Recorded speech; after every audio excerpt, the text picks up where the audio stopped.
यं ब्रह्मा वरुणेन्द्ररुद्रमरुतः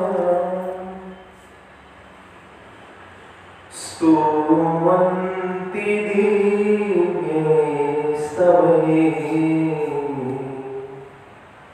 वेदैः साङ्गपदक्रमोपनिषदैः गायन्ति यं सामगाः ध्यानावस्थिततद्गतेन मनसा पश्यन्ति यं योगिनो यस्यान्तं न विदुः सुरासुरगणाः देवाय तस्मै नमः देवाय तस्मै नमः।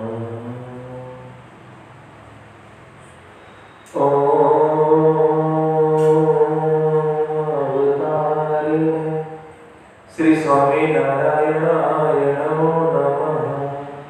ओम श्री सहजानंद स्वामी ने नमो नमः। ओम श्री हरि कृष्णाय नमो नमः। ओम श्री घनश्यामाय नीलकंठाय नमो नमः। स्वामीनारायण के स्वयं तो गई कर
કેવલ ખાચરને શ્રી હરિ પોતાનું અવતારીપણાનું જ્ઞાન કરાવી અને પોતાનું પુરુષોત્તમપણું સમજાવે છે. એ કથા આપણે વિસ્તારથી ગઈકાલે શ્રવણ કરી.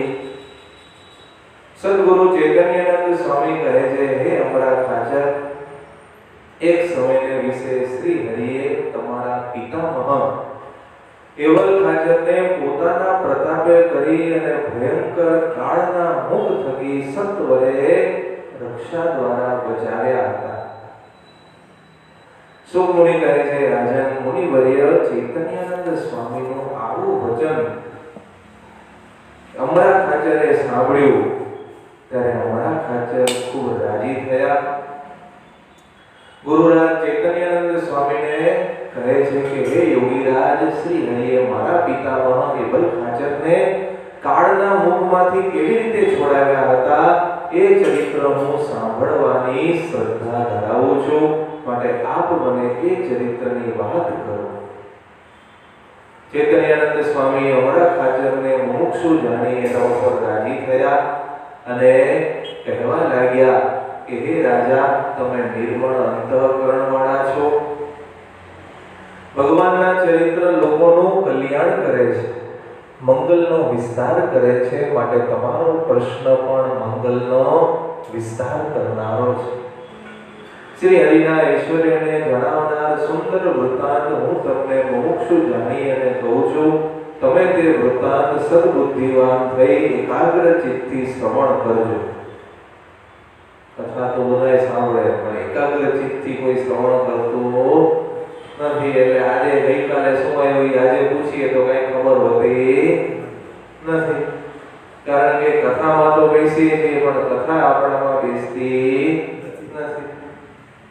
એક કારણ છે કે દુર્વય પંચ વિષયમાં આસક્તિ, બીજું કારણ છે એકાગ્રતાનો અભાવ, ત્રીજું કારણ છે ખપનો અભાવ, ચોથું કારણ છે કે ભગવાનની કથા કલ્યાણકારી છે તો આપણને કલ્યાણનો ખપ નથી.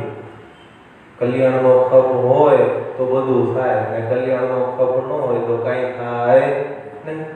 આઈએએસ ની એક્ઝામ આપવાની હોય તો એનો સિલેબસ કેવો યાદ રાખે છે માણસ? પછી આઈએએસ થઈ ગયા પછી એને પૂછો તો કાંઈ યાદ ન હોય, પણ જે તે સમય સુધી તો એને બધું યાદ રાખી લીધું ને. એમાં આ તો જન્મો જન્મ કલ્યાણકારી ભગવાનના ચરિત્રો આ જ રહેવાના છે, કે નવા આવવાના નથી. આવૃત્તિ બદલે પણ ચરિત્રમાં કઈ નવું એડિશન થાય નહીં. છતાં પણ આપણને ભગવાનના ચરિત્રો પૂછ્યા હોય તો એકે યાદ રહેતા નથી. કારણ કે ભગવાનના ચરિત્રોનો જેવો છે એવો મહિમા આપણને સમજાણો નથી. અને જે સંત થકી સમજાય એનો જ આપણે અવગુણ લઈએ છીએ. એટલે લખ્યું ને, અન્ય ક્ષેત્રે કૃતમ પાપમ તીર્થ ક્ષેત્રે વિનશ્યતિ, તીર્થ ક્ષેત્રે કૃતમ પાપમ વજ્રલેપો ભવિષ્યતિ. ભગવાનને ભગવાનના સાધુ જ્યારે પોતાના સ્વભાવ ઉપર વાત કરે ત્યારે વાતના શ્રવણ કરનારા એ વાત કરનારનો જ અવગુણ લે છે. એટલે એ પાપે કરીને એને ભગવાનમાં, સત્સંગમાં, સંતોમાં, ભક્તોમાં, પાર્ષદોમાં જેવી જોઈએ એવી આત્મબુદ્ધિ થતી નથી. જેવી દેહને દેહના સંબંધીમાં કેવી ગાઢ આત્મબુદ્ધિ છે, પણ 10% આપણને એવી આત્મબુદ્ધિ સત્સંગમાં થતી નથી. એટલે ચૈતન્યાનંદ સ્વામી કહે છે, રાજન, તમારા પિતામહ શુભ ગુણથી સંપન્ન હતા. એમને 4 કન્યાઓ દીકરીઓ હતી. તેવા જીવુબા સૌથી મોટા, લાડુબા એના પછી. એ પણ ખૂબ સદગુણથી સંપન્ન હતા. બંને બહેનો બાલ્ય અવસ્થાથી જ ભગવાનની ભક્તિના રંગે રંગાઈ ગઈ. ભગવાનના સ્વરૂપમાં ગાઢ પ્રેમ અને તમામ મહિલા ભક્ત સમાજમાં પણ ખૂબ આદરણીય અને પૂજનીય સ્થાન એમણે પ્રાપ્ત કર્યું હતું. સંસારમાં તો અતિશય વૈરાગ્ય એમને પ્રાપ્ત થયો હતો. સંસારને તો સ્વપ્ન જેવો મળવત એમણે ત્યાગ કર્યો. સાંખ્ય યોગના પવિત્ર નિયમોનું દ્રઢપણે પાલન કરે છે. નિરંતર ભગવાનના સ્વરૂપનું ધ્યાન કરે છે અને ધર્મ, જ્ઞાન, વૈરાગ્ય અને ભક્તિ જે ભગવાનની પ્રસન્નતાના મુખ્ય 4 સાધનો, એમાં પણ એક અણુ માત્ર પણ ઉણપ એમના જીવનમાં જોવા મળતી નથી. કોઈ ખોટ ન કાઢી શકે એવું એમનું પવિત્ર આદર્શ જીવન હતું. આવી રીતે સર્વ સદગુણે સંપન્ન તપસ્વીની બહેનોમાં શ્રેષ્ઠ સાંખ્ય યોગના નિયમોને પાળતા એક બ્રાહ્મણ જ્ઞાતિના રમાબેન પણ હતા. તે સિવાય પવિત્ર ચરિત્રવાળા અમરાબા, રાજબા એવા તો ઘણા બધા સાંખ્ય યોગના ધર્મ પાળનારા બહેનો ભક્તો હતા અને નિયમોને ચુસ્તપણે પાળતા હતા. આ બધા જ બહેનો સંસારના ત્યાગની વાતો સાંભળતા ત્યારે જગતના લોકો એ વાત સાંભળતા જ વિસ્મય પામી જતા કે કળિયુગમાં આ બધા બહેનો સંસારનો, પુરુષનો ત્યાગ કરે છે અને આવા નિયમોનું પાલન કરે છે. લોકોને આ વાત વિસ્મયજનક લાગતી. વિશ્વાસ નહોતો આવતો આ વાતમાં. કળિયુગમાં શક્ય કેમ બને?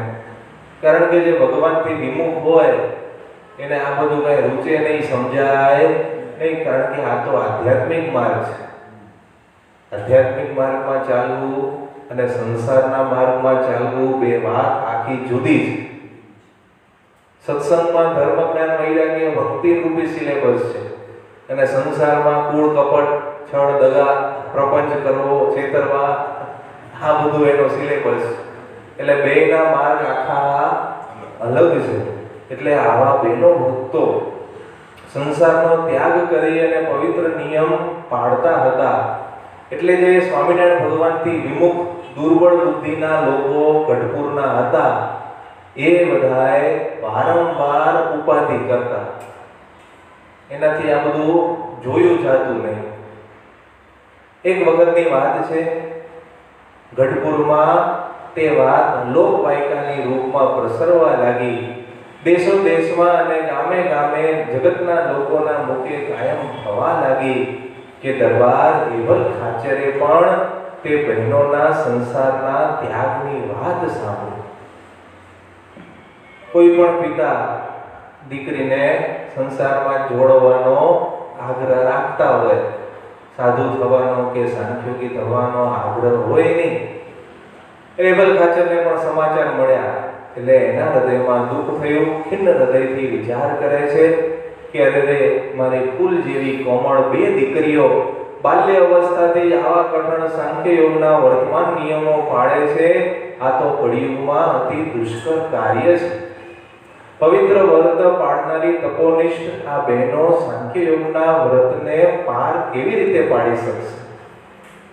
વલખાચરને મૂંઝવણ એ જ હતી કે આ નિયમો તો લઈ લીધા, પણ નિયમો પાળશે કઈ રીતે? 1 રૂપિયા ભાર લોટને પાણીમાં ઓગાળી અને મારી દીકરીઓ દેહ નિર્વાહ કરે છે, તો મારી દીકરીઓના પ્રાણ કેમ ટકશે? કારણ કે કળિયુગમાં તો અન્ન સમા પ્રાણ કયા છે. અન્નનો ત્યાગ થાય એટલે સમજી લેવું કે આપણા હવે આગળવાલા થોડા દિવસના મહેમાન છે. એટલે આ લાડુબા ને જીવબા શું કરે છે? 1 રૂપિયા ભાર લોટ એને પાણીમાં ઓગાળીને પી જવાનો. રસોઈ રાંધવાની જ નહીં ને પોતા માટે. રાંધે તો ઉપાધિ થાય ને, કેમ તાવડી તેરવાના માંગે? તાવડી ચડાવીએ તો તેરવાના માંગે ને, તાવડી નો ચડાવે તો કોણ તેરવાના માંગે?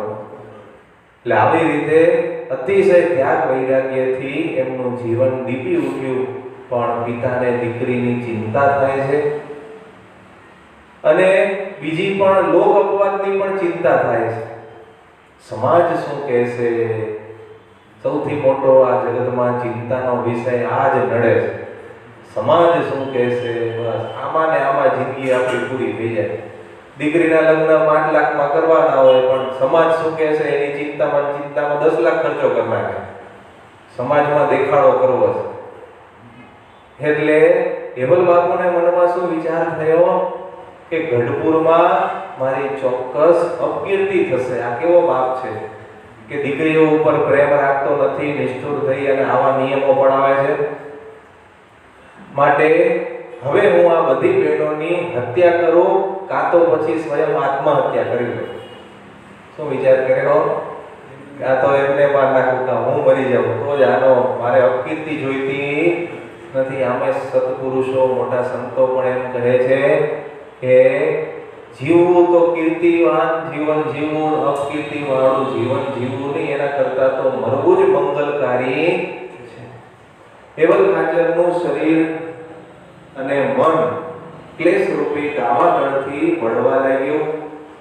શુરવીર હોવા છતાં પણ મનમાં ઉપર કરેલી ક્રિયાનો નિર્ધાર કરી અને દરબારગઢના દરબારની દરવાજાની બહાર ઓટલા ઉપર આવી અને બેસી ગયા છે. બરાબર તે જ સમયે કાજળના ઢગલા જેવો કાળો અડીખમ પુષ્ટ શરીરનો કોઈ કાળ પુરુષ ત્યાં આવ્યો. તેની આંખો પ્રાણીઓને ત્રાસ ઉપજાવે એવી ભયંકર દેખાતી હતી. મહાભયંકર તે કાળ પુરુષે તમારા પિતામહ હેવલ ખાચરને પલંગ ઉપરથી મોઢા પર પછાડી દીધા. શું કર્યું? પલંગ ઉપર બેઠા હતા, ધક્કો માર્યો અને પલંગ ઉપર મોઢું જમીનમાં ભટકાય એ રીતે પડી ગયા.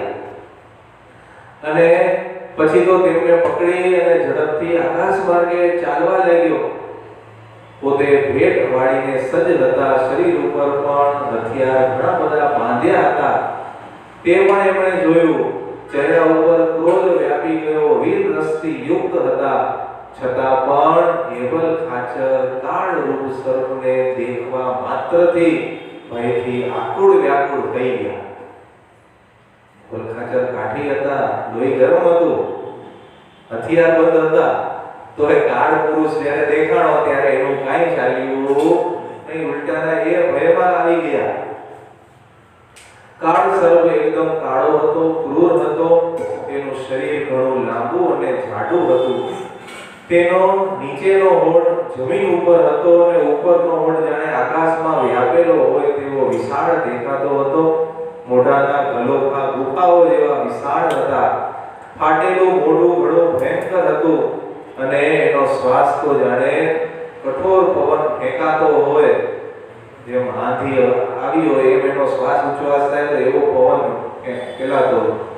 દાવાનળ જેવી તો એની આંખો હતી અને આવો કદરૂપો અને જાણે હમણાં જ જગતને ભળી જવાની ઈચ્છા ધરાવતો હોય એવો ભયંકર વેશવાળો તે કાળ પુરુષ હતો. એવલ ખાચરે જોયું કે નદીના પ્રવાહની જેમ મનુષ્યો, દેવતાઓ, અસુરો વગેરે તેના એક શ્વાસ લેવાની સાથે જ એના મુખમાં પ્રવેશી જતા અને ઉચ્છ્વાસની સાથે જ બધાએ બહાર નીકળતા. આવો એક કાળ પુરુષ ભયંકર છે. બરાબર તે જ વખતે આકાશવાણી થઈ. શું થયું? આકાશવાણી થઈ. એવલ ખાચરે તો હજી હમણાં જ જ્ઞાનમાંથી તલવાર ખેંચી અને ત્યાં જ આકાશવાણીએ કહ્યું કે તમારા મોટા દીકરી જીવુબા એ સર્વોત્તમ નારી છે. તમે એમ જ માનજો કે એ કોઈ સામાન્ય સ્ત્રી નથી, પણ સાક્ષાત લક્ષ્મીજી જ છે. લક્ષ્મીજીનો જ અવતાર છે. કુલીનતા, શાલીનતા, ચારિત્ર્ય વગેરે સદ્ગુણોનો ભંડાર છે. અને આ તમારી બીજી દીકરી લાડુબા એ પણ રાધિકાજી જ છે. રાધિકાજીનો જ અવતાર છે અને ભગવાનના ચરણ કમળમાં પ્રીતિવાન છે. એ કે આ જન્મથી ભક્તિ કરતા નથી. ઉગ્ર પરાક્રમી તમે પોતાની બંને પુત્રીઓને નિરંતર સંતાપ્યા કરો છો, લોક અપવાદથી ડરી અને એને હેરાન કરો છો. તેથી આજે તમને આ કાળરૂપી સર્પ ઘડવા માટે આવ્યો છે અને એના જ માટે તમે ખૂબ જ પીડા અનુભવી રહ્યા છો. તમે બંને પુત્રીઓને યાદ કરો અને સ્વામિનારાયણ ભગવાનને સંભાળો તો ભગવાન તમારી આ કાળ પુરુષની રક્ષા કરશે. તો કીધું તમારી દીકરીઓને યાદ કરો અને તમારા ઈષ્ટદેવ સ્વામિનારાયણ ભગવાનને યાદ કરો તો તમને આ કાળ પુરુષ છોડશે, બાકી છોડે એમ નથી. એવલ ખાચરને મહાન આશ્ચર્ય થયું અને તત્કાળ પોતાની દીકરીઓને નામ લઈ અને સંભાળવા લાગ્યા. શ્રી હરિને પણ મનમાં સંભાળ્યા. નૈષ્ઠિક વર્ણિના વેશમાં શ્રી હરિએ દિવ્ય દર્શન એમને આપ્યા અને એ સ્વરૂપ દર્શનીય મનોહર હતું. શ્રી હરિએ પોતાના હાથથી એવલ ખાચરના બંને હાથ પકડી લીધા અને તેઓ જે ડરથી વ્યાકુળ ચિત્તવાળા થયા હતા એમાંથી એને મુક્ત કર્યા અને કાળરૂપ સર્પના ભયંકર મુખમાંથી જ્યારે પોતે બહાર નીકળ્યા હોય એમ એને શાંતિની અનુભૂતિ થઈ. એવલ ખાચરે તે સમયે જીવુબાને પણ દેવીના રૂપમાં દેખ્યા, કહેતા લક્ષ્મીજી છે એવું એમને દર્શન થયું અને કાળરૂપ મહાસર્પ આદિ બધું સત્વરે અદૃશ્ય થઈ ગયું. શરીર ત્રાસથી ધ્રુજતું હતું છતાં તેઓ મનથી સ્વસ્થ ચિત્ત થયા અને પોતે વિચાર કરે છે કે આજે તો સ્વામિનારાયણ ભગવાને મારી આ કાળરૂપ મહાસર્પથી રક્ષા કરી છે. એ વગર કોઈ આરો આવે એવું હતું નહીં. ભગવાનને સાષ્ટાંગ દંડવત પ્રણામ કર્યા. શ્રી હરિ અંતર્યામી પણ બધું જાણે છે અને પોતાના ભક્તોનું રક્ષણ ક્યારે અને કેવી રીતે કરવું એમાં પરમ નિષ્ણાંત છે. જેમ કોઈ કાર્ડિયોલોજિસ્ટ હોય એ એના કાર્યમાં કેવો નિષ્ણાંત હોય, એની પાસે તમે જાઓ અને તરત જ કહી દે કે આ દવા કરો કે આ ઓપરેશન તમારે કરવું પડશે. એમ ભગવાન છે એ પોતાના ભક્તોની રક્ષા કરવામાં ડોક્ટરની જેમ જ નિષ્ણાંત. તેમણે લીલા માત્રમાં તમારા પિતામહ એવલ ખાચરનું કાળરૂપ મહાસર્પથી રક્ષણ કર્યું છે. તો આવી રીતે ભગવાને એવલ ખાચરને પોતાના સ્વરૂપનો દ્રઢ નિશ્ચય કરાયો. એક દિવસ શ્રી હરિ અક્ષરવર્ણીમાં પોતાના આસન ઉપર બિરાજમાન હતા અને તમારા પિતામહ એવલ બાપુ ત્યાં દર્શન કરવા માટે આવ્યા. મહારાજ પગે લાગ્યા અને આગળ જ પલંગ પાસે બેઠા. શ્રી હરિને કહે છે, હે પ્રભુ, તમારા ઉપકાર હું ક્યારેય ભૂલી શકું એમ નથી. ભક્તોની પીડા હરનારા આપે આજે કાળરૂપ મહાસર્પના મુખ થકી મારું રક્ષણ કર્યું છે એ મેં જાતે અનુભવ્યું છે. એવલ ખાચરે પ્રેમથી બધું જ વૃત્તાંત શ્રી હરિને કહી સંભળાવ્યો અને શ્રી હરિએ કહ્યું કે તમારી અદ્ભુત મૂર્તિના મને દર્શન પણ થયા હતા નીલકંઠ વર્ણિના સ્વરૂપે, એ પણ બધી વાત કરી. શ્રી હરિ મંદ મંદ હસતા મુખ કમળ સામે એમની દૃષ્ટિ સ્થિર કરી અને કહે છે કે તમે ચિંતા કરશો નહીં, જાઓ, હું તમને અભયદાન આપું છું. ત્યાર પછી અવલ ખાચર કહે છે, મહારાજ, હું જાણું છું તમે અક્ષરથી પર છો, સર્વ અવતારના અવતારી પુરુષોત્તમ નારાયણ છો, પણ વારંવાર મારી બુદ્ધિમાં ભ્રમ ઉત્પન્ન થઈ જાય છે. આપ મને ઓળખાયા છો છતાં પણ આપના સ્વરૂપમાં કુસંગી લોકોના શબ્દો સાંભળી અને મારી બુદ્ધિ વિપરીત થઈ જાય છે. કારણ કે કુસંગી લોકો શું કરે? એવલ ખાચરની કાન ભમેર નીકળ્યા કરે કે જો તમારી દીકરીઓની આવી હાલત થઈ ગઈ છે, તમારી દીકરીઓનું આમ ને તેમ ને એવું બધું કીધા કરે. એટલે એવલ ખાચરનું મગજ છે એ ઘડી ઘડી ફરી જાય. દેવલ ખાચર હરિભક્તો બીજા પણ જે બેઠા હતા તેમને પણ શ્રી હરિએ સમાધિ કરાવી. સમાધિમાં દિવ્ય અક્ષરધામના દર્શન કરાવ્યા અને દિવ્ય સિંહાસન ઉપર પોતે જે મનુષ્યાકૃતિ સ્વરૂપ છે એ જ રમણીય સ્વરૂપ અક્ષરધામમાં છે એવા એમને દર્શન થયા. મૂર્તિ દિવ્ય સ્વતંત્ર અક્ષરધામના મુક્તો નિત્ય જેમની પૂજા સેવા આરાધના કરે છે આવા એમને અલૌકિક દર્શન થયા. જેમ દરિદ્ર વ્યક્તિના હાથમાં અચાનક ચિંતામણી પ્રાપ્ત થાય અને જેવો આનંદ થાય અને એનું મન રાત દિવસ ચિંતામણીમાં જ લાગેલું રહે, પછી એને બીજું કઈ આપો તો ગમે? એને કાંઈ ગમે નહીં. એને એકવાર નિશ્ચય થઈ ગયો કે આ ચિંતામણી છે, આની પાસે જે ચિંતવી છે ઓટોમેટિક મળી જવાનું છે. પછી તમે એને ગમે તેટલા પ્રલોભનો આપો તો એ વ્યક્તિ ક્યાંય ખેંચાય નહીં. એનું મન ચિંતામણીમાં જ લાગેલું રહે. એમ ભગવાનના ભક્તો સંતોનું ચિત્ત પણ હંમેશા ભગવાનના સ્વરૂપમાં જ લાગેલું રહે અને એમાં જ એને પુષ્કળ આનંદની અનુભૂતિ થાય. પણ ઇતર જગતના સાંસારિક ભોગોમાં કે પંચ વિષયમાં એને જરા જેટલો પણ આનંદ અનુભવાય નહીં. આવી રીતે સમાધિના દર્શન કરી અવલ બાપુ અને બીજા ભક્તો ધન્ય ધન્ય થઈ ગયા અને થોડા સમય પછી એ સમાધિમાંથી પાછા દેહમાં આવી જાગૃત ભાનમાં આવ્યા. રોમાંચિત ગાત્ર ગદગદ કંઠ થઈ ગયા, રાજી રાજી થઈ ગયા અને પછી તો સ્વામિનારાયણ ભગવાનને કહે છે, હે પ્રભુ, આપ જ સર્વ અવતારોના કારણ છો, ઈષ્ટદેવ છો. હવે હું ક્યારેય એ વાત ભૂલીશ નહીં. આ પ્રમાણે અપારું દયાળુ સ્વામિનારાયણ ભગવાને મોક્ષકારી આશ્ચર્યકારી પોતાનું દિવ્ય મંગલમય ઐશ્વર્ય તમારા પિતામહ એવલ ખાચર વગેરે તમામ ગઢપુરવાસી સંતો ભક્તોને દેખાડ્યું હતું. તો કહેવાનો તાત્પર્ય શું છે કે લોક અપવાદ છે એ બહુ મોટું દૂષણ છે. લોકો શું કહેશે એની આપણે પરવા કરાય નહીં. જો લોકોની આપણે ચિંતા કરશું તો આપણે જે કાર્ય નિર્ધારિત કર્યું હશે ક્યારેય સિદ્ધ થશે નહીં. મનુષ્યનો વિચાર એ લોક અપવાદથી જ ટકી શકતો નથી. સૌથી પ્રસિદ્ધ ચરિત્ર છે રામચંદ્ર ભગવાનના જીવનનો. સીતાજી ઉપર શું આવ્યું હતું? લોક અપવાદ જ આવ્યો હતો ને. શું આવ્યું હતું કે પરિવારમાંથી કોઈ એના ઉપર કોઈ શંકા કરી હતી નહીં, પણ એનું એક વચન એ લોક અપવાદના ડરથી ભગવાને નિર્ણય લઈ લીધો કે આમને મારે હવે ત્યાગ કરવો જોઈએ. તો આ લોક અપવાદ છે એ બહુ મોટું દૂષણ છે. લોક અપવાદ કરનારને જેવું પાપ લાગે છે એવું બીજા કોઈને લાગતું નથી. છતાં પણ લોકો કળિયુગમાં સુધરતા નથી. વારે વારે કોઈના ઉપર પણ મિથ્યા અપવાદનું આરોપણ કરે કે ખોટે ખોટા આરોપો, દોષના ટોપલા પોતાઓમાં જે હોય બીજા ઉપર આરોપિત કર્યા કરે. જેને કાંઈ કામ ધંધો ન હોય તો આ ધંધો તો હોય જ. શું કર્યા કરે? રાત દિવસ કોઈકના ઉપર આરોપ મૂક્યા કરે, એમાં જેની જિંદગી પૂરી થાય. પણ ભગવાનના ભક્તોનો આવો સ્વભાવ હોવો જોઈએ નહીં.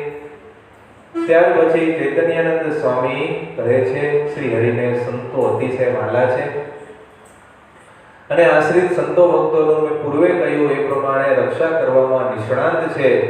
એમણે અહીં જ ગઢપુરમાં દરબાર એવલ ખાચરના બધા જ શત્રુઓનો પરાજય કર્યો હતો, એ પણ પોતાના અલૌકિક પ્રતાપ થકી. એવલ ખાચર હતા એ કાઠી દરબાર હતા, ગામધણી હતા. એટલે બીજા બધા આજુબાજુના ગામડાના નાના બધા કાઠીઓ હોય એ બધા એને હેરાન પરેશાન કરતા ને હેરાન કરવામાં કઈ બાકી રાખતા નહીં. સુખમુનિ કહે છે, સદગુરુ વર્ય ચૈતન્યાનંદ સ્વામીનું વચન સાંભળી અમારા ખાચર રાજી થયા. વિનમ્ર ભાવથી બુદ્ધિશાળી ગુરુને બે હાથ જોડી વિનમ્રતાથી કહે છે કે મારા પિતામહ એવલ ખાચરના આજુબાજુના ગામડા રહેનારા શત્રુઓનો પરાજય કેવી રીતે થયો અને શ્રી હરિના પ્રતાપ થકી એવલ ખાચર પોતાના શત્રુઓને કેવી રીતે જીત્યા, એ બધા ચરિત્રો પણ મને વિસ્તારથી શ્રવણ કરાવો. અમારા ખાચરનું વચન સાંભળી ચૈતન્યાનંદ સ્વામી કહે છે કે શ્રી હરિનું ચરિત્ર પાપ સંતાપનો નાશ કરનારું, જીવની બુદ્ધિ શુભ અને પુણ્યરૂપ બનાવનારું છે, કળિયુગના સમગ્ર દોષોનું સમન કરનારું છે. એ તમે સ્થિર મનથી સાંભળજો. એક દિવસ સવારની વાત છે, શ્રી હરિ ગઢપુરમાં સવારે નિત્ય વિધિ પૂર્ણ કરી અક્ષર ઉરડીમાં સુવર્ણ ગાદી તકિયા ઉપર બિરાજમાન હતા. તેમના દર્શન કરવા માટે તમારા પિતામહ એવલ બાપુ આવ્યા. શ્રી હરિએ તેમને આદર સત્કાર કર્યો અને સંતો વગેરેને પણ પગે લાગી અને એવલ બાપુ ત્યાં અક્ષર ઉરડીમાં બેઠા છે. મહારાજને કહે છે કે હે મહારાજ, જે મારે ત્યાં નોકરી કરતા હતા તે અમારી જ્ઞાતિના જ ગોવાળિયા કાઠીઓ મને બહુ હેરાન કરે છે અને સુખપૂર્વક આ ગઢપુરનું શાસન કરવા દેતા નથી. ગોવાળિયાઓ આજે મારા વેરી થઈ અને મને પીડી રહ્યા છે. હે મહારાજ, અત્યંત દુષ્ટ અને ક્રૂર તે વેરીઓ થકી મારી આપ રક્ષા કરો. શ્રી હરિએ પ્રસન્ન મુખે એવલ ખાચરને કહ્યું કે રાજા, તમે ચિંતા કરો નહીં, હું તમારા ઘરમાં આવી અને રહું છું. શું કીધું? હું તમારા દરબારગઢમાં આવીને રહું છું, માટે તમારી તમામ રક્ષાની જવાબદારી મારા ઉપર છે.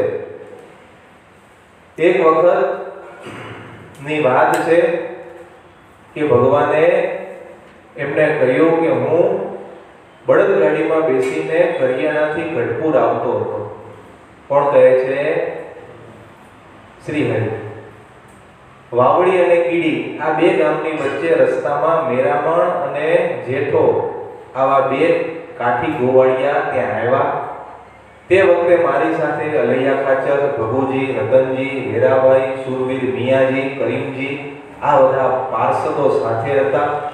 મારી અખંડ હજુરી સેવામાં રહેનારા મુકુંદ બ્રહ્મચારીજી પણ સાથે હતા. બીજા પણ ચમકતા ભાલવાળા સુરવીર ઘોડેસવાર સખાઓ પણ સાથે હતા. અને અમે બપોરિયા કરવા માટે કરિયાણા ગામમાં રોકાણા. બપોરે જમવા માટે કરિયાણા રોકાણા. ઉપર ગયા તે સેવકોની સાથે હું વાવના માર્ગને પાર કરી અને સાંકડા કીચડવાળા રસ્તામાં પહોંચ્યો ત્યારે અતિશય ક્રૂર ઘોડેસવારોની સાથે તે બંને ગોવાળિયાઓ આવી ગયા. તેમણે પૂછ્યું કે આ ગાડી કોની છે? એટલે અમારા પાર્ષદોએ કહ્યું કે આ ગાડી અમારા ઈષ્ટદેવ સ્વામિનારાયણ ભગવાનની છે. શું કીધું? સ્વામિનારાયણ ભગવાનની છે, અમે એના પાર્ષદો છીએ. ત્યારે બંને કહે છે કે તમારા સ્વામિનારાયણ ધુતારા છે, લોકોને ઠગે છે અને અમારા વેરી એવલ ખાચરના દરબારગઢમાં રહી એનું હિત કરે છે અને અમારું અહિત કરે છે. અને અત્યારે તમે અમને પૈસા આપો. એટલે સ્વામિનારાયણ ભગવાન કહે છે એવલ ખાચરને કે મેં બંનેને કહ્યું કે તમને બંનેને અત્યારે ને અત્યારે અહીંયા એક ઝાટકે મારી નાખવાના છે. માટે આવો ઝટ અમારા પાર્ષદોની સામે, અને હિંમત હોય તો અમારા પાર્ષદોના ઝાટકાના ઘાને ઝીલી બતાવો. આવી રીતે મહારાજે એ જેઠાને કહ્યું. એટલે જેઠો અને મેરામણ બે તો ડરી ગયા અને ખૂબ પોતે ઉછળવા લાગ્યા કે હું તો કંઈક હોઉં તો હોઉં, એવી રીતે એમને અભિમાન હતું. પણ હું જેવો ગાડીમાંથી નીચે આવ્યો અને મેં મ્યાનમાંથી તલવાર ખેંચી અને તરત જ જેઠો અને મેરામણ બંને ગોવાળિયાઓ ભાગવા જ લાગ્યા. શું કર્યું? ભાગી ગયા. ભગવાન કઈ મારવાના નહોતા, પણ ખાલી તલવાર જ બહાર કાઢી. એટલે મહારાજે જેવી તલવાર બહાર કાઢી એટલે બંને શત્રુઓ ઊભી પૂંછડીએ પાછળ પોતાના ગામ તરફ દોડવા લાગ્યા. ભગવાન વિષ્ણુની આગળ જેમ અસુરો ડરી અને ભાગવા લાગે એમ આ જેઠો અને મેરામણ ભાગવા લાગ્યા અને વીર્ય અને શૌર્યના બળથી ઉદ્ધત થયેલાનો મેં પરાભવ કર્યો. હે નરાધમો, તમારી ના મરદાઈ જોઈ અને આ ચમકતી મારી તલવાર તમારી સામું જોઈ અને હસે છે. માટે ઉભા રહ્યો અને મારી આગળ આવો. શું કહે છે ભગવાન? ઉભા રહ્યો, મારી સામે આવો. આ તલવાર હસે છે કે આ તો આજે આને મારવાની હતી, આ તો મને જોઈને જ ભાગી ગયા છે. પણ ઉભા રહી બીજા, કારણ કે ભગવાનની સાથે તો બધા સુરવીર કાઠીઓ હતા, મિયાજી, રતનજી. એટલે બંને કોઈ કઈ વાત સાંભળવા ઉભા નથી રહેતા, ભાગવા જ લાગ્યા, ચીસો પાડ્યા કરે. અને અચાનક પાછળ દેખતા ક્યાં દૂર થઈ ગયા એ અમને ખબર પડી નહીં. પણ દૂર જઈ અને એમ બોલતા હતા, હોશિયારી તો મારે ને, કે અમારી પાસે અત્યારે બંદૂક હાજર નથી. જો બંદૂક હાજર હોત ને તો આ ધોતારા અને કામણગારા સ્વામિનારાયણની દુર્દશા કરી નાખત. શું કહે છે? અમારી પાસે બંદૂક નહોતી, એની પાસે તલવાર હતી ભગવાન પાસે, ને અમારી પાસે કઈ હતું નહીં, એટલે અમે કઈ કરી શકતા નથી. શ્રી હરિ કહે છે ત્યારે મેં એને કહ્યું કે શું કરવું, આ લોકોને મારે શું કહેવું? અત્યારે મારી પાસે માણેકવરની માણકી ઘોડી નથી. જો ઘોડી હોત ને તો એમનો પીછો કરીને અત્યારે પતાવી દે, એમને ભાગીને છટકી જવા દે જ નહીં. આવી રીતે પાપ કર્મ કરનારાઓને મેં ત્યારે અને ત્યારે જમપુરીના ભેગા પહોંચાડી દીધા હોત, પણ આજે મારી પાસે માણકી નથી. આવી રીતે તો બોલે પણ કંઈ કરી શકે એમ હતા નહીં અને તરત ત્યાંથી ભાગી ગયા. શું થયું? તરત ત્યાંથી ભાગી ગયા. તો આવી રીતે ચરિત્ર થોડું મોટું છે, બીજું આપણે આવતીકાલે શ્રવણ કરશું. અહીંયા વિરામ. સહજાનંદ સ્વામી મહારાજની જય. શ્રી પતે શ્રી પરમ સર્વદેવેશ્વરમ ભક્તિધર્મભજમ હરે માધવમ કેશવમ દામોદરમ કારણમ શ્રી સ્વામિનારાયણ નીલકંઠમ ભજે. સહજાનંદ સ્વામી મહારાજની જય. સ્વામી નારાયણ નારાયણ નારાયણ,